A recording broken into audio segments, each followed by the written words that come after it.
President Biden and the First Lady visiting Western New York today, 3 days after the deadliest mass shooting in Buffalo history. Good evening, everybody. Our coverage continues now. A lot of people processing what he said and having conversations about what comes next. As you can see here, we are monitoring a vigil that is about to get underway right near the site of the mass shooting. Folks gathering right now at Jefferson and Riley to reflect on those lost, pray for the community, and continue that important conversation about how to move forward. So as we continue to follow that in the community right now, we know that a lot of people watching are wondering about this. How was the attack not prevented?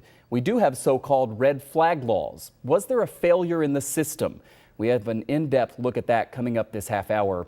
Plus an important conversation about healing with the president of the NFJC, the National Federation for Just Communities. And as the community copes, we're in the neighborhood where President Biden visited earlier today to hear what people who live there have to say about the events earlier. And we're going to discuss all of that with Buffalo Mayor Byron Brown, who joins us live from the scene of the shooting. Mayor, it's great to have you on the town hall. Hoping you can hang tight for just a moment, because as we're going to watch and listen together, we have a report right now from one of our reporters who was out there earlier today. Emma Henderson joins us now. And Emma, tell us the reaction that you got from people who were in the community today and in the crowd, maybe hoping to get a glance of the president. Yeah, well, the street here outside the Delavan Grider Community Center, it looks very different than it did several hours ago. It was blocked off by state police as the president was here for his visit, and many people came here because they wanted to share a message. I don't want to hear any black pastor tell black people here in the city of Buffalo that we have to pray for our enemies. To hell with that.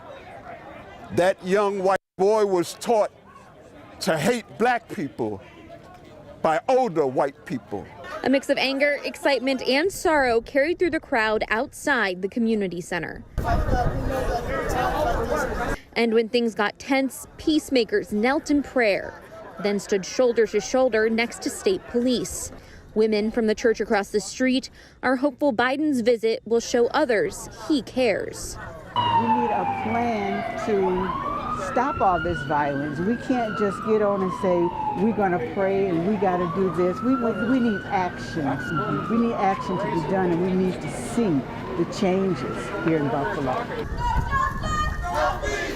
Everyone we spoke to wants to see some type of change and acknowledgement that what happened here was a racist attack and that racism needs to be handled across the country. Him coming here today, the President of the United States, saying that this is that important to him to be part and to feel and to see and to look in the eyes of those individuals who lost loved ones means a tremendous amount. But there's still more to do. I grew up with racist white folks, and I'm tired of it. And the country needs to know black folks are tired of it.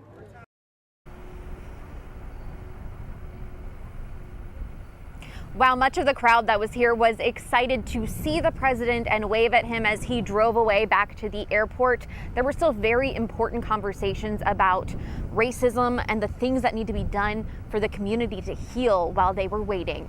Back to you guys.